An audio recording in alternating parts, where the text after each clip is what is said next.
என்ன பண்ற? சட்னி அரைக்கிறேன். என்ன சட்னி? நடக்கல சட்னி. நடக்கல சட்னி அரைக்கிறேன். என்னென்ன போடுறேன்? பூண்டு, சின்ன வெங்காயம், வரமிளகா, புளி கொஞ்சம். இதெல்லாம் வணக்கணுமா? ஆமா. நீ என்ன பண்ற? நான் என்ன பண்றேன்? சரி, இதுதாங்க எங்க பொண்ணு, பாத்துக்கோங்க. அவ சட்னி செஞ்சு தர்றானா, நான் சாப்பிட போறேன். இப்ப என்ன போட்டிருக்க அதுல? நடக்கல போட்டுட்டு வணக்கினதுக்கு அப்புறம் என்ன சேர்க்கணும்? வணக்கணும்னா கொஞ்சோண்டு தேங்காய் மட்டும் சேர்த்துக்கணும். தேங்காவும் உப்பும் போட்டா அரைச்சா சரியா போயிடுமா? சரிங்க, இந்த மாதிரி நீங்களும் ஒரு வாட்டி ட்ரை பண்ணுங்க நடக்கிற சட்னி. இந்த நடக்கல சட்னி வச்சு சாப்பிட்றதுக்கு நல்லா இருக்குங்க, சாப்பிட்டு பாருங்க.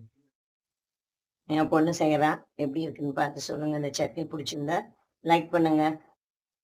பாய். பாய்.